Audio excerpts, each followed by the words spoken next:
Living with a serious illness can be very stressful for the affected patient and their loved ones. But did you know that there is a type of treatment that focuses on improving the quality of life for both the patient and their family? It's called palliative care, and today we're going to learn about it with Dr. Larry Cosner, an internal medicine physician at Ridgecrest Regional Hospital.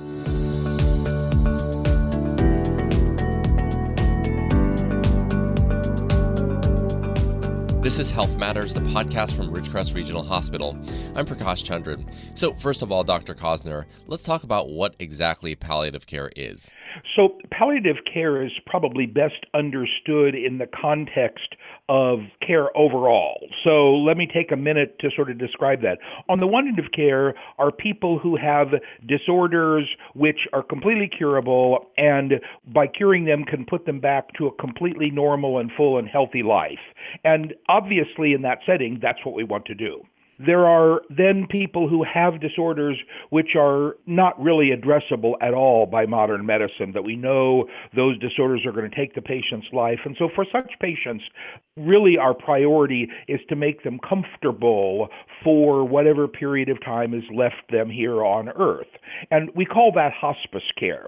Now, sandwiched between those two is something that arises occasionally where a patient will have a disorder that is either difficult to treat or that we can only treat for some period of time, but their quality of life is good enough that they want to extend that time as long as possible.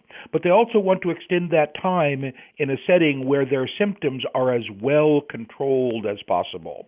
So in that setting, where somebody is dealing with a serious, probably life-threatening illness that also causes them, and often, as you pointed out, their family, serious symptoms, what we like to be able to do is we like to let some of their specialists concentrate on keeping their disease as well controlled and as well treated as possible. But that gives other specialists the opportunity to address their symptoms, to make them feel as good as they can in the context of treating their underlying diseases by other specialists. Those doctors are called palliative or palliative physicians that are concentrating on making their symptoms well controlled. Yeah, I think you described it very, very well, and just kind of where palliative care fits on that spectrum. I'm curious as to some of the most common things that palliative care physicians treat. So that's an excellent question. Probably at the top of that list are various cancers, or to use the technical term, malignancies.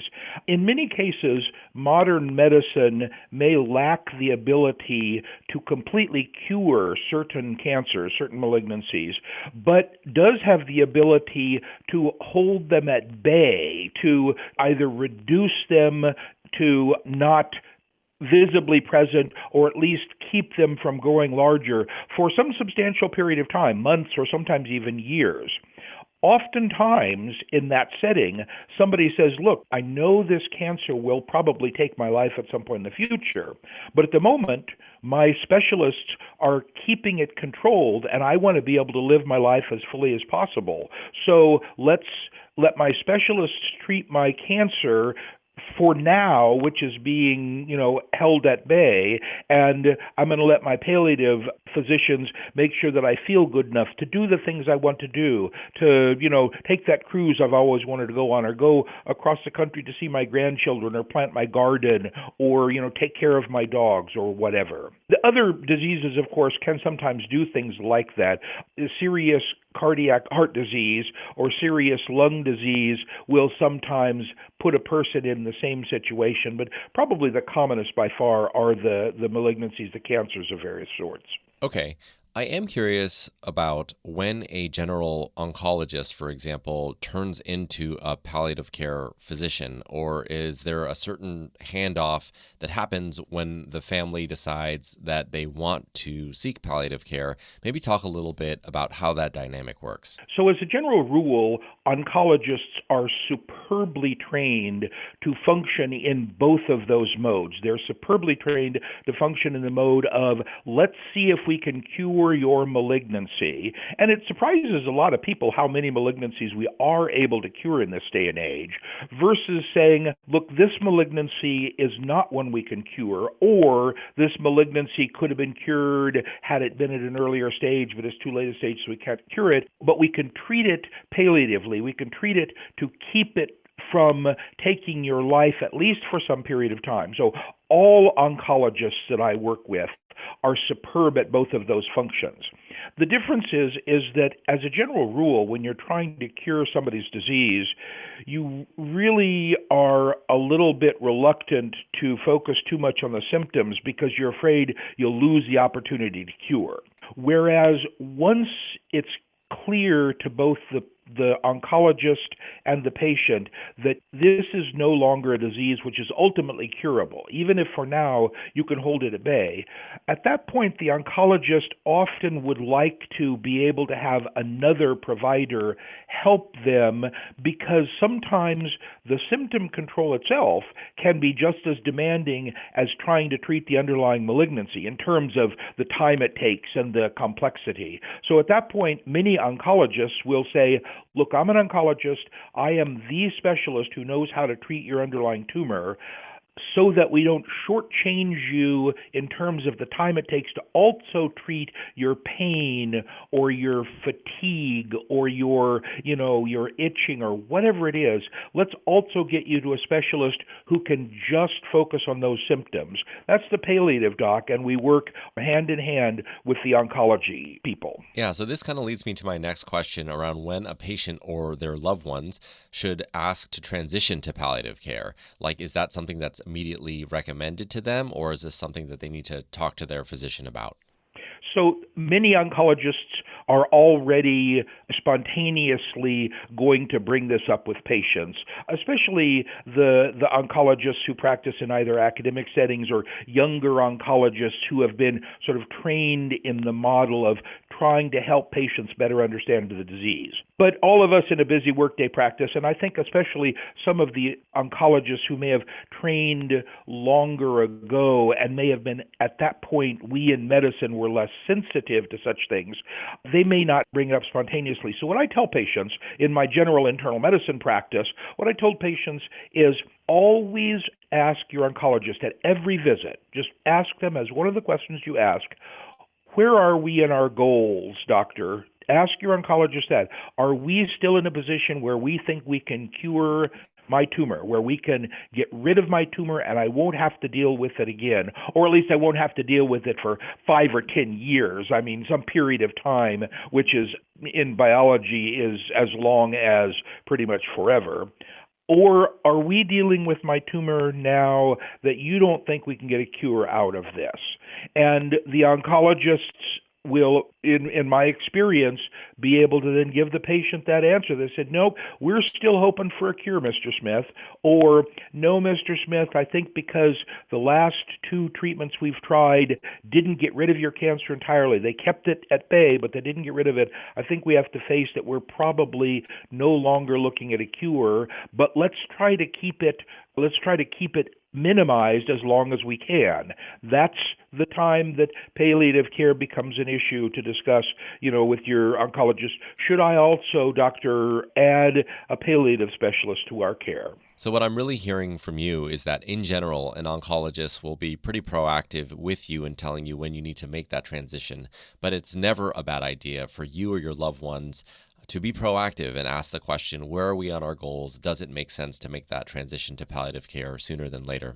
So speaking of the care itself, I'm sure a lot of us are wondering what that treatment looks like once we start palliative care. So maybe talk a little bit about that.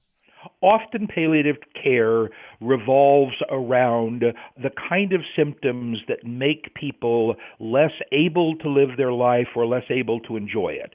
So pain control is, of course, a crucial issue. And pain control is a more complicated problem nowadays because, as almost everyone is aware, we're in the midst of an opioid crisis where we as a profession, we as a society, all of us together, have probably overused the opioid pain medications, morphine and codeine and things like that, and the street drugs like heroin, to the point that the use of those drugs is now very tightly controlled and watched very closely by the government, and that has made a lot of providers somewhat more reluctant to do that. So having a specialist that does nothing but that kind of medicine, i.e. practice using opioids, often frees the oncologists or the general internists up from having to worry that they're going to be looked at as over-treating any given patient, because the government differentiates between treating patients in a palliative practice or a hospice practice versus a general practice. So pain control is one of the crucial issues, and that's complicated these days.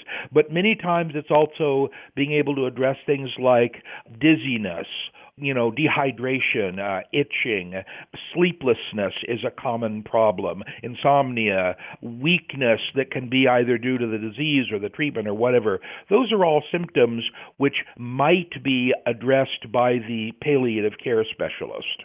Just as we wrap up here, I imagine that, discussing palliative care comes with a certain realization for the patient and their families. So I'm curious as to if you have any advice for people who might be apprehensive about discussing palliative care with their loved ones or for the patients themselves. My advice to everyone, and especially to loved ones who often, as you pointed out earlier in our conversation, need to be the patient advocate, because the patient may feel so bad in some settings that the patient can't even adequately articulate, can't talk about how bad they feel. So having loved ones as part of that team that can talk about those symptoms is important.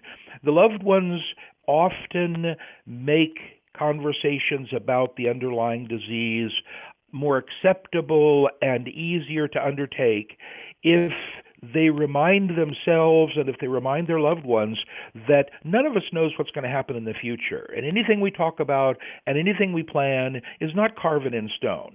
Let's talk about how to approach things if they don't go well, but let's keep hoping that things are going to go well. And I emphasize that with all my patients. Well, Dr. Cosner, this has been hugely insightful. I really appreciate your time today. That's Dr. Larry Cosner, an internal medicine physician at Ridgecrest Regional Hospital. Thanks for checking out this episode of Health Matters. Head to rrh.org/podcast for more information. If you found this podcast helpful, please share it on your social channels and be sure to check out the entire podcast library for topics of interest to you. Thanks, and we'll talk next time.